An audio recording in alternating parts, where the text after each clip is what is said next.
Kia ora, I'm Giacomo Caleffi. I'm the Business Development Director for Taranaki Offshore Partnership, which is a joint venture of the New Zealand Super Fund that most of you probably know about, and Copenhagen Infrastructure Partners, which is what the company that I represent a bit more directly, I guess. Large investor in offshore wind especially, but also other types of renewables all over the world.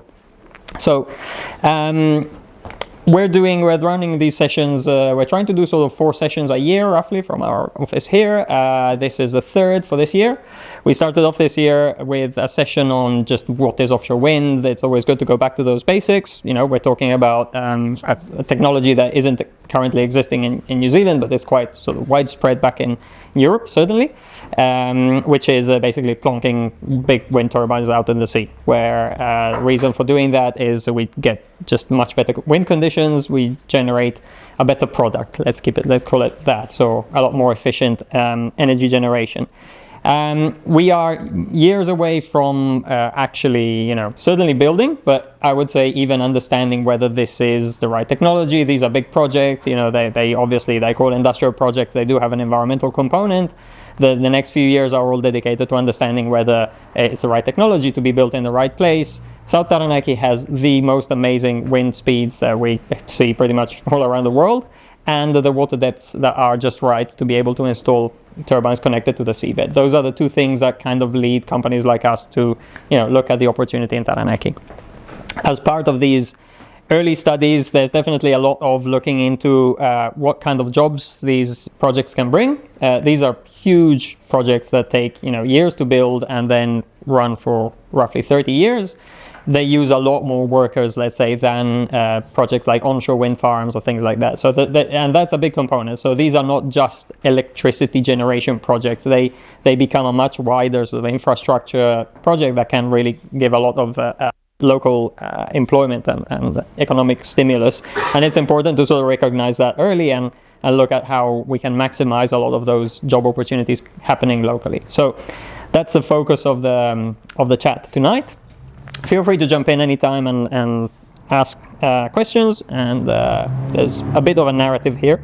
But so we're not very good at picking flash names. This is what we called the study that we did last year, industry capability mapping. If you have a better idea for one, we'll please recommend one.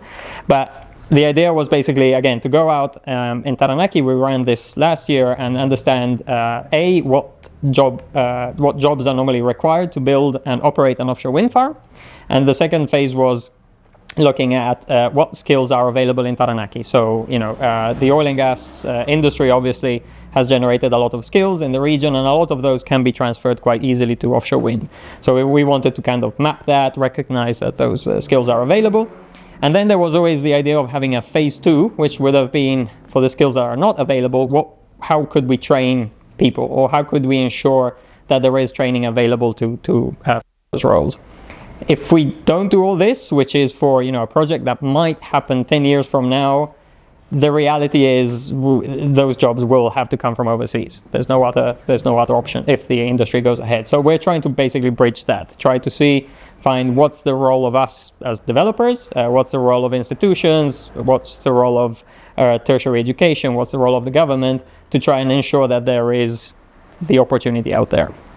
So I'll talk a bit about that. I'll do a bit of a recap on the jobs part. This is the same presentation that we gave last year, but always good to go over it again. So phase 1, this is the work that we did a year ago. Again, the idea was to identify what activities are needed to plan, build, operate an offshore wind farm, and what kind of jobs that would would require, and then understanding what capabilities exist. I would say mostly in Taranaki, but then we looked at the wider country, obviously, because not all jobs will probably come from here. Some are really highly specialized jobs. Just as an overview, the phases of an offshore wind project, again, these are really large projects that take quite a few years, certainly to plan. That 3-5 years on the left-hand side is very, very optimistic. That's probably for a fully established offshore wind market like the UK.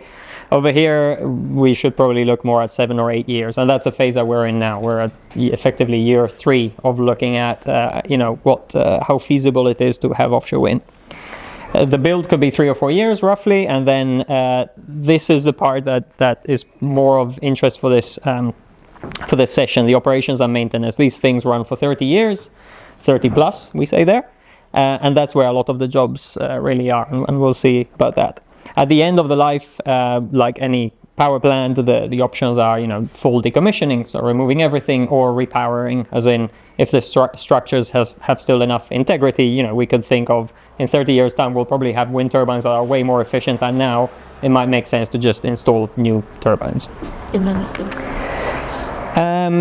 This is to prepare that sort of study of how many jobs could an offshore wind industry bring. We connected that to a real scenario, real as it can be, which is the project that we're looking at, which is, you'll recognize the South Taranaki coast there, and this kind of darker area is what we call the area of interest for offshore wind. As I was saying earlier, what we're looking for is 2 ingredients: wind speeds, and that's pretty much everywhere, pretty good, very good. The second ingredient is water depth. So we're looking at maximum 60 meters water depth roughly, and that's kind of the boundary here. That's a depth at which we're kind of comfortable installing turbines connected to the seabed, which is a technology that is mostly used and that everybody understands.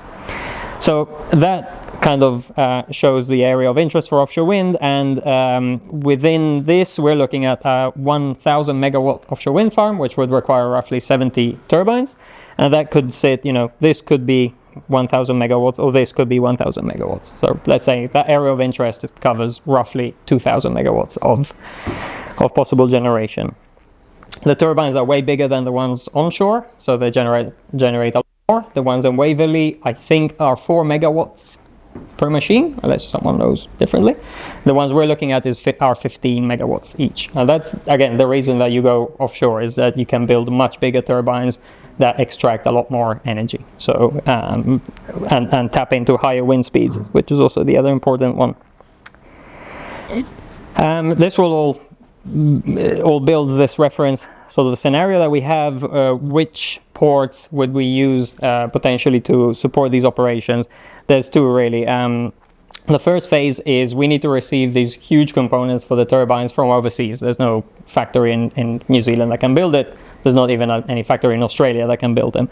They would likely come from either Europe or Southeast Asia. The components need to come into the country and sit on a dockside for a few months. Well, we call it marshalling, while a very specialistic installation vessel like this one comes and picks them up and then delivers them and installs them at the location. This baby costs $500,000 a day or something like that. So we wanted to just come into the country just at the right time, just to install. Can't linger around too much, and that's why we need this kind of buffer port where stuff comes in, sits there for a little bit until it's ready to go out.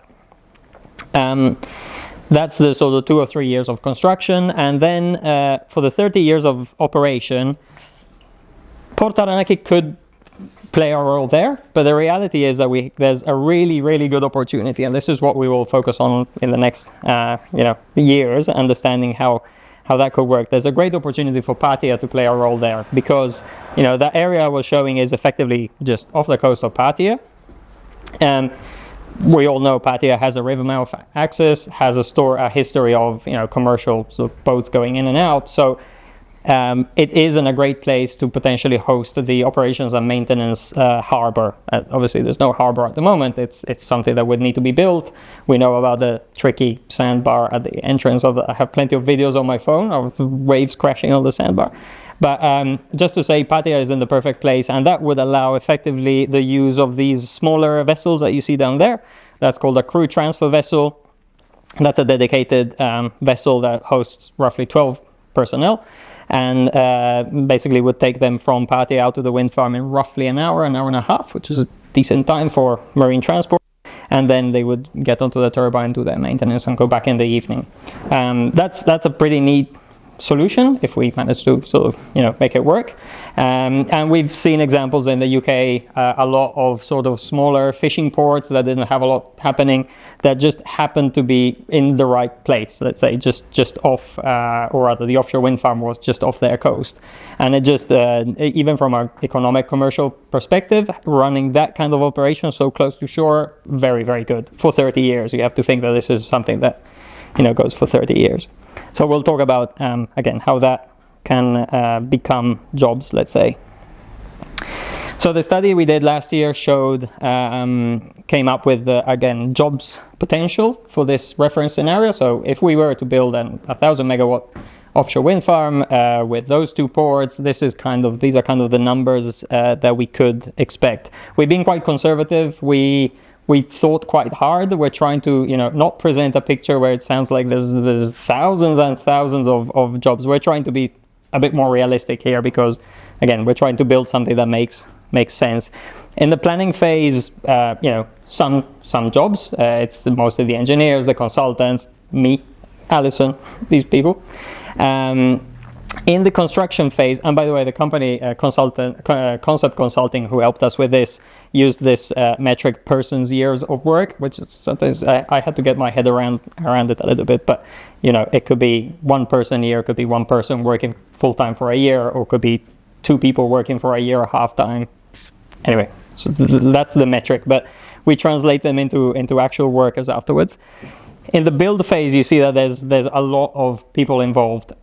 That's great, but we didn't necessarily focus on that construction phase too much because it's short. It's those 2-3 years. Taranaki knows this from oil and gas. It's a very similar story. You have this kind of boom of people that work for a few years, which is fine. Again, we don't want to ignore that, but we just want to make sure that in the long term, that might not really be the thing, that holds the region up.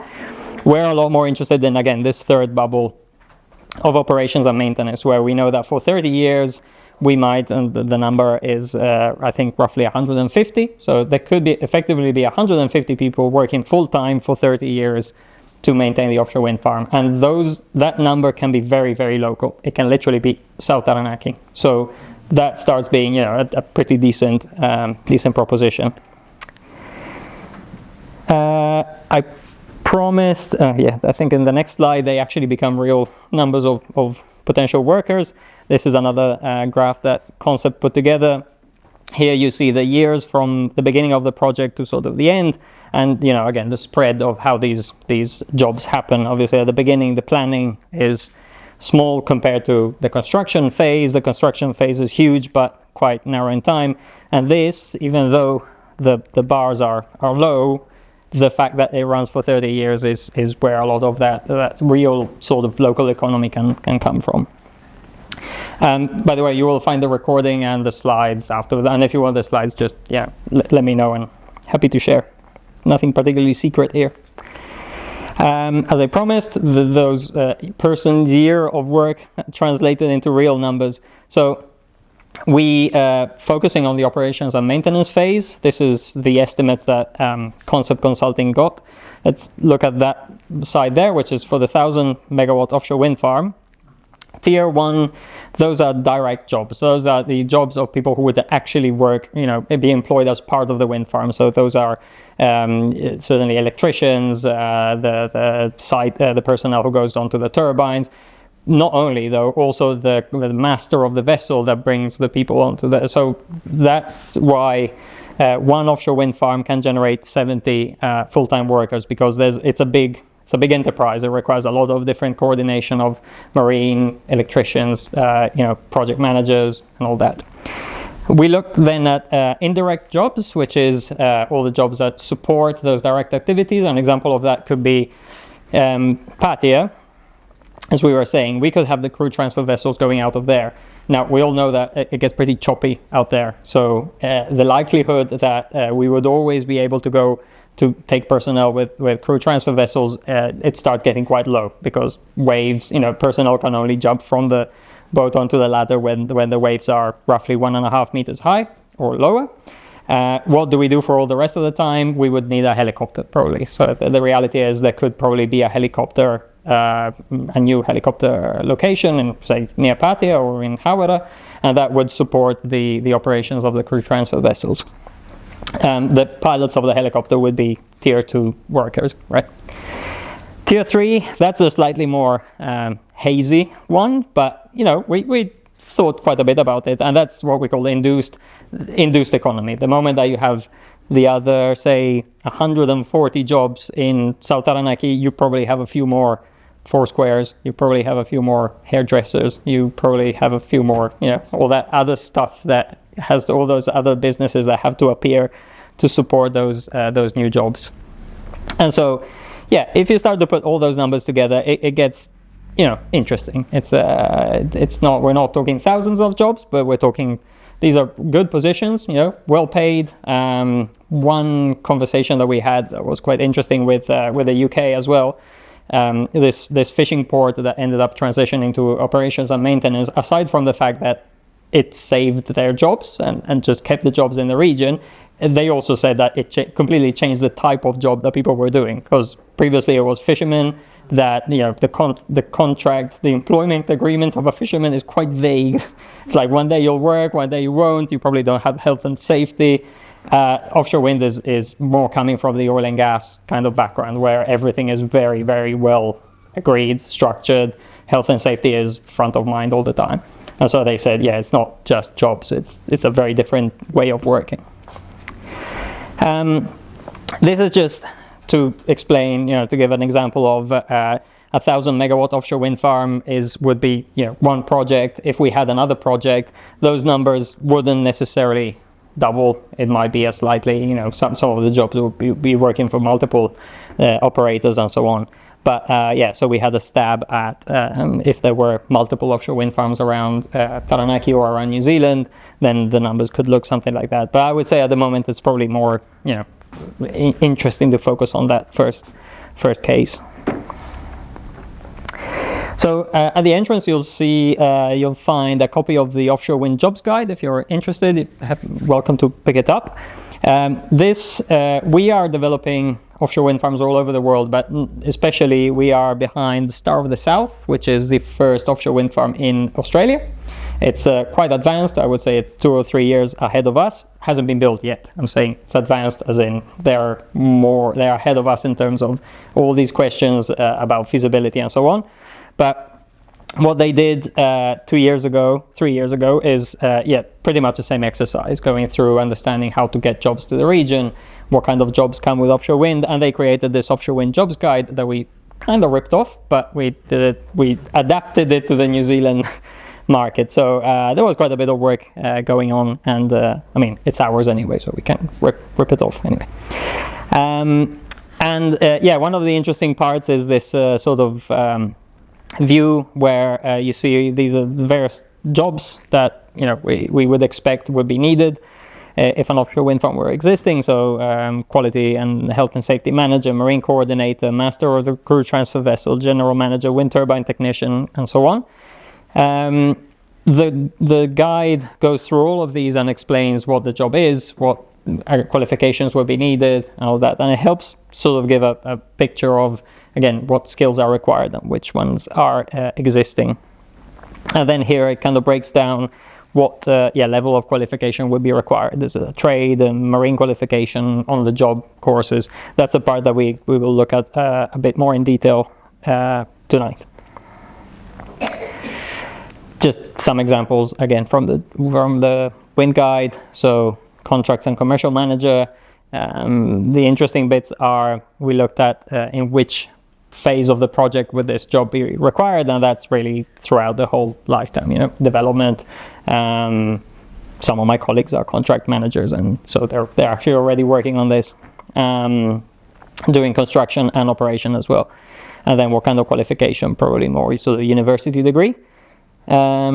We have mechanical hydraulic technicians, so more during the construction and operation phase. So these are the jobs that we're not handing them out tomorrow. It's probably more in 6-10 years time. In terms of timeline, I forgot to mention, we're looking at 2030 at the moment as the year where we hope to have enough evidence to decide whether we think we should go ahead with the project. It's called Final Investment Decision.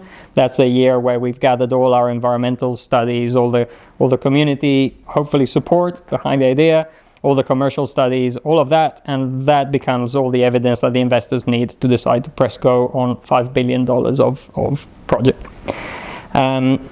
So some of these jobs are not happening tomorrow. They could happen after, say, 2030. 2034 is when we would expect the full wind farm to be in place if everything proceeded well. And yeah, the master of the crew transfer vessel, obviously this is a position that only starts once the wind farm is actually in operation. This is where we looked at, how many of those capabilities are existing in the region and how much of these jobs could already, easily happen in Taranaki. In the planning phase, the scale there, the colors show how sort of capable the region is in those positions, and it's pretty green. I mean, New Zealand is pretty advanced in ecological studies. Alison is working with a lot of companies, local companies that are doing all the work that we would expect from offshore wind. Commercial analysis. The engineering design is slightly shaded, mostly high, and that's just because designing these things, they're pretty specific technology, so it's not every company in New Plymouth will be able to design the whole offshore wind farm. So in the planning phase, we're looking good. Once we start looking at the build phase, and here we normally split it in manufacturing the parts, that's literally the factory that rolls the steel cans and so on, versus installing and connecting the whole, building on site. Here we're looking a little bit more mixed or unlikely. Nacelle, by the way, is this part here, the big heavy thing that sits at the top of the turbine, at the top of the tower, and holds the rotors. That one, the rotor itself and the foundation, those are just of a scale that they won't be built here, unless the government decides to build a $500 million factory to build blades, which is unlikely. And so that's the kind of stuff that we're not trying to market as a real opportunity for New Zealand. We're trying to be real with what could be brought here. A lot of the hardware is really technically quite specific, quite advanced. Not many companies around the world do it, and so again, we're not focusing too much on that. Cables, worth saying, the cables that connect the turbines to each other and then the whole wind farm to shore. There is a company in Auckland, I believe, Nexans Cables, and I think they also have also in New Plymouth. They actually do that. So some of this stuff can be done here. The next question is scale. Would they be able to fulfill an order which is maybe a bit bigger than what they normally do?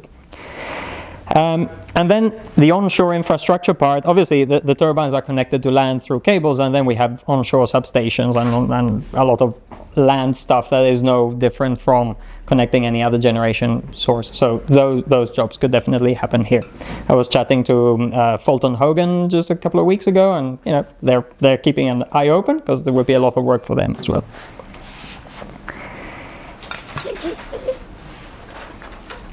And then in the operations and maintenance phase, definitely we're very much in the all green, because a lot of these are skills that are available here. It's more a matter of understanding, making everyone aware of the jobs that could arrive, for the skills that are lacking, or if there's not enough roles, making sure that people get trained. There is a bit of mixed capability there for the really major maintenance, again, because it's stuff that mostly doesn't happen or happens very rarely here. And so there's a question of, should we be trying to get more people trained up on that, or should we just send them and get trained somewhere else and come back? That's the kind of stuff that we tried to start thinking about. So that was a summary of what we did last year. And last year we were finishing our presentation saying next year we will do, here we are now. We were saying next year we'll focus on training. So these were some of the streams that we were expecting to look at. So understanding, what would training people up for the skills that are lacking look like. So that's a part that we're sort of jumping into now with phase 2 of our industry capability mapping. Sure. Worth saying, it was Concept Consulting who helped us again do this. Worth saying, we started off a bit vague. Like the question we posed them is exactly as I told you. Let's think about what training for offshore wind could look like. And they were like, or consultants, like, what is exactly the question you're asking? And I'm like, I don't know. Let's figure it out together. Which is how I like to employ consultants. But I guess in the end, we ended up with these were the big questions that we were trying to tackle with this phase 2. What training is available currently in New Zealand and in Taranaki to gain the skills required in the operations and maintenance phase for all those jobs that are not in existence at the moment. Another step, which is important, how do we make sure that people are aware of the training opportunities? No point in them being out there if nobody knows that offshore wind might be coming, what the timeline could be, and all that. Who should be in charge of organizing that training? Because, we're an offshore wind developer. We're very good at that. We're not training providers. So we're doing this early work because we realize our role to sort of facilitate that conversation. There's a point where it has to be picked up by someone else, right? Training institutions, the government, and so on. And then a bit of strategy. What training are we talking about? When should it be activated if we're talking about 10 years from now? Where should it be? Should it be Taranaki? Should it be somewhere else where maybe there's already a university? Do we bolster up their marine structures course, or do we want to activate one here? These are all things that we think is worth asking. Not quite sure what the answer will be in the end, but at least we ask the question. One first step that Concept Consulting did was basically look at that list of jobs that we have over there and start splitting in the training required in what is essential for that role, what we can't do without, and then what is additional training that would help. As I was mentioning earlier to someone, it won't be us employing these people. We will be at the hopefully top of a very, very big network of consultancies and companies that are very highly specialized in certainly delivering this stuff. So we will have some voice into trying to get more local personnel employed, but the reality is what we can do is try to get as many people here ready to be the perfect people to be picked for that job, right? And so that when Vestas, for example, the wind turbine company comes, they will find that there's already sort of wind turbine technicians that are skilled at offshore wind level, and they will pick them for sure. So that's sort of the game we're working at. And so this second column with the additional training that would make those workers stand out is going to be important. Worth saying, the study is not finished yet, so you're seeing a lot of empty boxes, but it will be filled eventually. And actually this, that table, this is kind of the expanded version of that. And again, don't hold us to this too much because it's not quite finished, but it will be soon. An example there is apprentice electrician, one of the first roles. So the required training would probably be an NCAA level 3. And then you can see a bunch of training courses that would enhance the possibility of that person getting the offshore wind job specifically. And so the helicopter underwater escape training is, I guess, a good one. You want to have that sort of offshore safety stuff under your belt. GWO, that's the Global Wind Organization, and they have a sort of basic safety training course. That's the kind of thing that would really enhance the possibility for someone who held that to get a job in offshore wind. So we will have a similar publication to that eventually come out with this. So don't focus too much on reading this, but this is kind of what we're working towards. Oh, and I should have said, the colors are the same as the colors that we were having here. So sort of magenta would be tertiary, so university degree. Red is something that you learn in a trade situation, marine on-the-job training, and secondary school. So that's kind of how we see it playing out. We did quite a bit of work asking this question about training into around the block. UK, as I was saying, is probably the most advanced offshore wind market. So they started it off 20 years ago. Very much worth saying, what the UK government did at the time was very focused on this long-term vision of let's try to get offshore wind started in our country so that 20 years from now we have all the companies that with the workers, and we're starting to export this work to other countries, and that's what they're doing. So, you know, it worked out.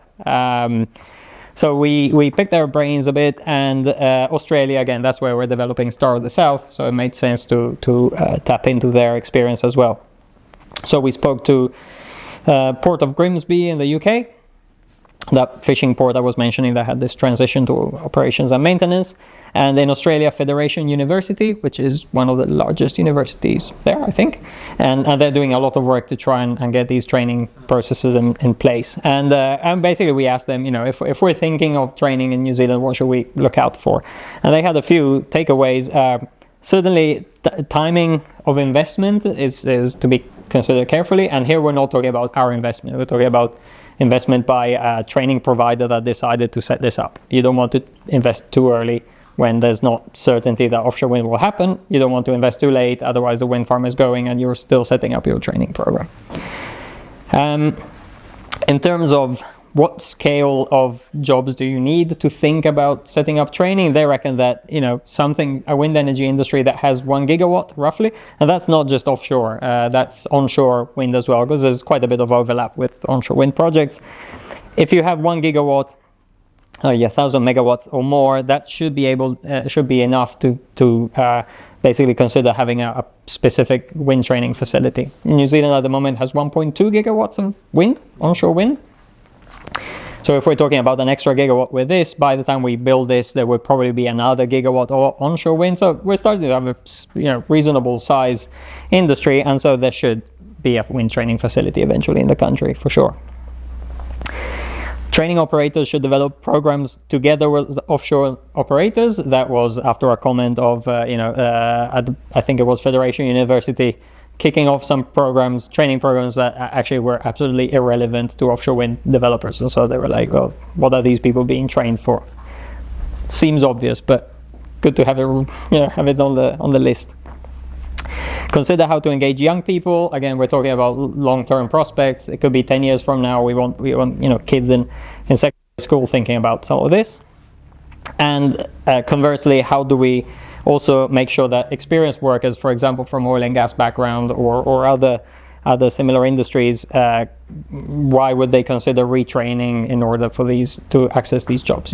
So this is all the kind of stuff that they told us. At some point, you'll have to think about it, you or whoever sets up the training programs. We tried to come up with a bit of a timeline for when would it make sense to start doing some of this stuff, because that was one of my first questions to concept. There was what is it that we can do right now, and what is it that we want to wait until the wind farm is a little bit more sure that we'll go ahead and we'll have a vision of when it will be fully ready and all that. So some of the green ones, for example, providing information on job opportunities. That's what we're doing now. So that's green. That's something that we can do now, and it doesn't. It's not an issue. Exhibiting at career expos or developing guidance on switching industries, and I'll give you an example of how the Australians did that. So that's all stuff that we can start now, and indeed we are effectively doing. Some of the yellows, that's, for example, establishing that offshore wind certification course with the Global Wind Organization. Would it make sense to have it now? Probably not. We're still not sure if offshore wind will be a thing in New Zealand, right? There's quite a few years before we all agree that that's a good idea. And so it makes sense to at least wait until there's some solid plans that, yes, we will have offshore wind, there will be in South Taranaki, blah, blah, blah. And then the red bit is just, that's the stuff that you want to do once the wind farm is effectively almost ready to go. Establishing a one-stop training provider, that basically means a full sort of training facility where you can train electricians as much as rope technicians and high training, working at height, all that kind of stuff. So yeah, just staging it out a little bit. We're developing a lot of these resources already. This is, as I always said, Star of the South, my colleagues out in Melbourne.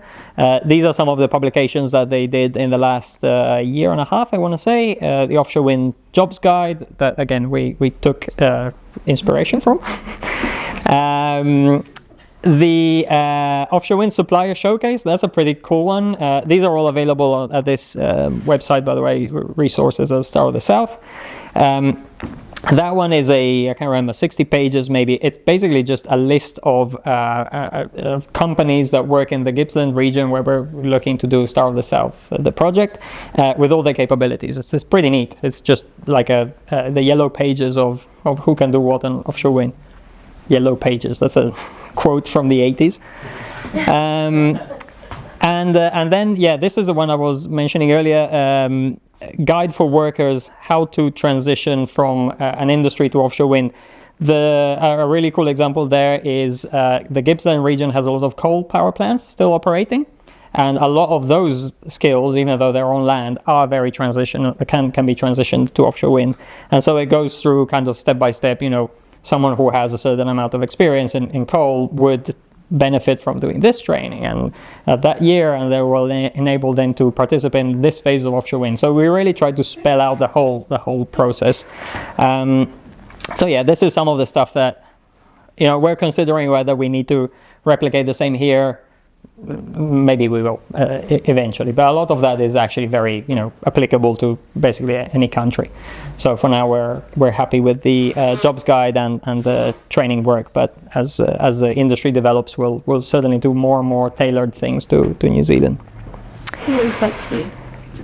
And then I think this is my last slide.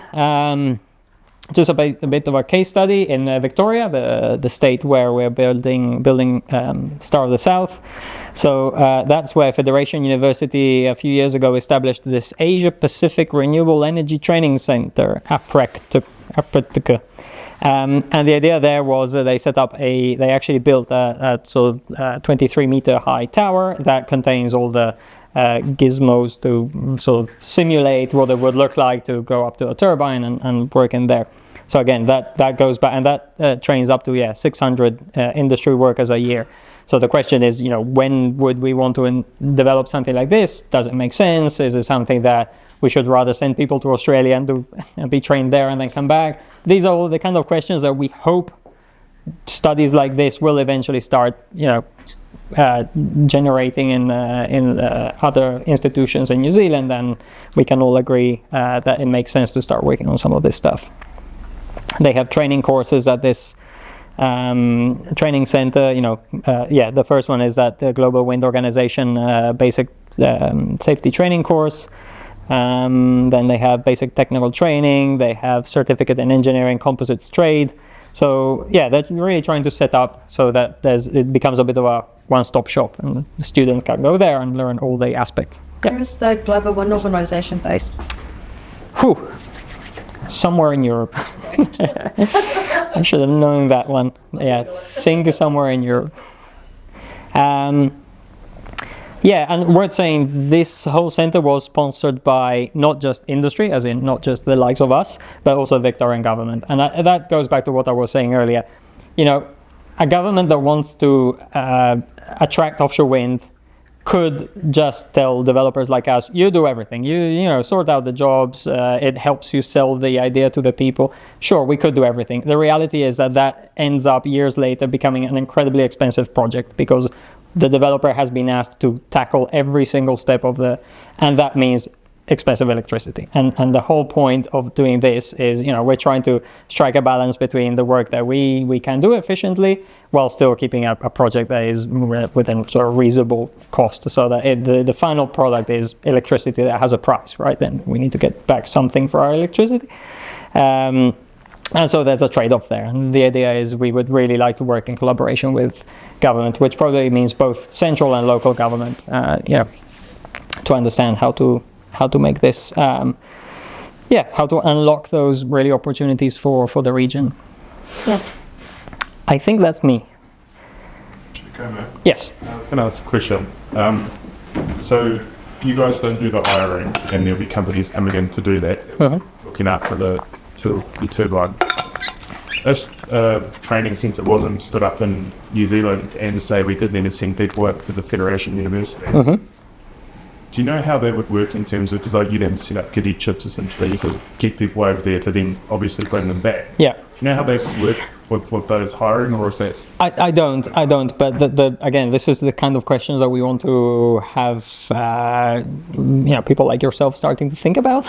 Yeah, because, there's definitely an interesting aspect around training people that might go and work somewhere else afterwards, training them in New Zealand and then they go away. I was chatting maybe a year ago or so to one of the iwi, and we were talking about jobs and how one of the things that we do in other countries is often we'll get people, send them to some of our projects around the world and learn on site.